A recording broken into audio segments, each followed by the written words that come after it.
Moi boas a todos e benvidos. Hoxe imos falar dunha das transformacións máis alucinantes da literatura. Como renaceu o dragón. A pregunta é, como é posible que o monstro por excelencia, o inimigo número 1, acabase sendo o noso maior aliado nas historias? É unha viaxe que di moito non só dos nosos contos, senón de nós mesmos. E para entendelo, temos que volver moi atrás no tempo. Vale, imos aló. Onde comeza todo isto? Pois temos de esquecer todo o que cremos saber sobre os dragóns. Antes de caballeiros, de princesas, de tesouros, os dragóns eran outra cousa. Algo moito máis primordial e moito máis terrorífico. A ver, o punto clave é que non eran animais, nin sequera monstruos no sentido que pensamos hoxe. Eran o caos en estado puro. Pensemos nisto. En mitos como o de Babilonia, para que o mundo existise, un deus tiña que loitar contra Tiamat, unha serpe dragón xigantesca, e usar o seu cadáver para crear literalmente o ceo e a terra. O mesmo pasa co Leviatán da Biblia, é a forza da desorden que hai que domar para que haxa creación. Así que matar o dragón non era unha aventura, era o acto de crear o universo. Saltamos agora uns cantos séculos e aterramos na Idade Media. E aquí a cousa cambia. O dragón xa non é unha forza abstracta do cosmos, non. Agora é un inimigo moito máis próximo, máis persoal. E aquí é onde ven o gran xiro. Chega o cristianismo e fai algo moi intelixente. Colle esa figura terrorífica da serpe antiga e póñelle un nome, o demo, Satanás. De repente, o dragón xa non é só o caos, é o mal con mayúsculas, o inimigo de Deus. E esta idea, esta identificación directa, vai marcar a ferro e lume a súa imaxe durante máis de 1000 anos. Claro, con esta nova imaxe nace tamén unha especie de guión, unha fórmula que se repite sen parar.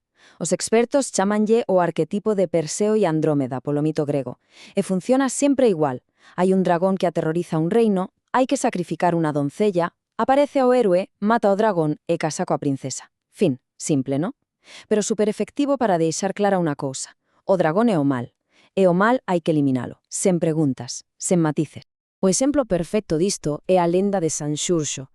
Ollo, porque o importante aquí non é só que mate o dragón e salve a princesa. Non. O realmente importante, o obxectivo final, é o que pasa despois. Toda a cidade, que era pagá, convértese ao cristianismo. A morte do dragón é unha ferramenta. É a proba definitiva de que a fe cristiana é máis forte que o paganismo. Unha vitoria totalmente simbólica. Entón, temos casi 1000 anos nos que el dragón é, basicamente, un mesmo personaxe.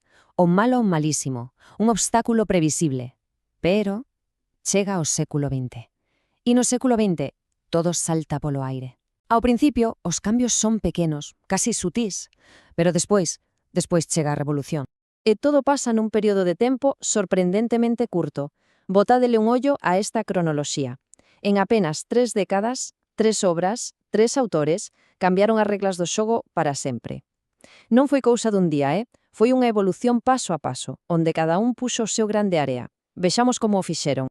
O primeiro en dar un paso de xigante foi J.R.R. Tolkien.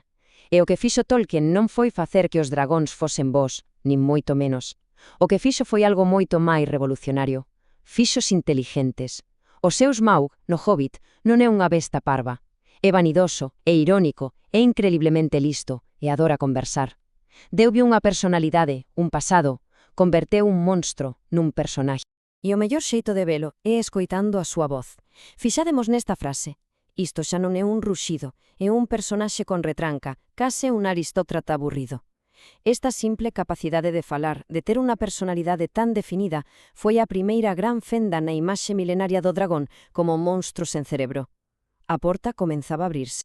Ben, pois se Tolkien lle deu unha mente, uns años despois, C.S. Lewis, o seu bo amigo, deulle un alma, e fixo dun xeito brillante, a través dunha transformación. Lewis pregúntase, que lle pasa a un neno egoísta cando se converte nun dragón? Que sinte? Pode un monstro arrepentirse e ser perdoado? Son preguntas que ninguén se atrevera a facer antes. A historia de Eustas é unha lección moral incrible. A súa avaricia converte-o nun dragón, sí, pero o crucial é que por dentro sigue sendo el, e sofre, sente a solidade de ser un monstro, dase de conta do horrible que era. A súa pel de dragón é como unha prisón que obriga a enfrentarse a si mesmo. E ao final, cando Aslan lle arranca, non só volve ser humano, é un humano mellor, Por primeira vez, ser un dragón non é unha condena. É un doloroso pero necesario camiño cara á redención. E agora sí que chegamos á revolución con mayúsculas, porque si Tolkien e Lewis entreabriron a porta, foron un grupo de autoras nos anos 60 e 70 as que a tiraron abaixo. Mulleres como Anne McCaffrey non só axustaron o personaxe, virárono como un calcetín, especialmente, e isto é fundamental, na súa relación coas mulleres. A idea xenial de McCaffrey, a que o cambiou absolutamente todo, foi o concepto do vínculo. Nos seus libros, os dragóns non son inimigos nin animais de carga, son compañeiros, almas xemelas que se unen telepáticamente a un humano cando saen do ovo. É unha conexión para toda a vida, unha simbiose tan profunda que un non se entende sen o outro. E claro, con esta idea do vínculo, o papel do dragón dá un xiro de 180 graus. De ser a ameaza para o reino, pasa a ser o seu maior protector. En Pern, os dragóns son a única defensa da humanidade contra unha xuvia mortal que cae do ceo. Pasamos do monstro que hai que matar á única esperanza para sobrevivir. Un cambio radical. Entón, despois de toda esta viaxe, que aprendemos? Vimos como o dragón pasou de ser o caos primordial, despois o mal absoluto, a un compañeiro, un aliado. De ser un monstro, pasou a ser un espello.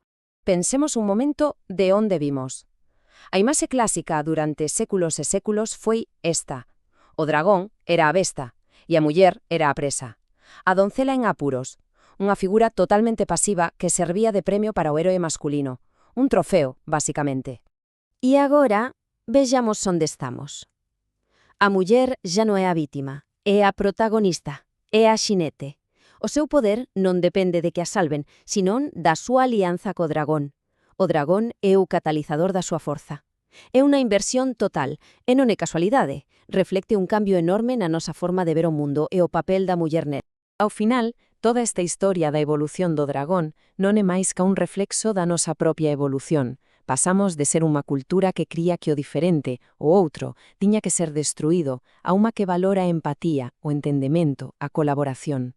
O dragón deixou de ser o monstro que está fora para convertirse nun espello do que levamos dentro, tanto a nosa capacidade de destrucción como a nosa inmensa capacidade de crear vínculos.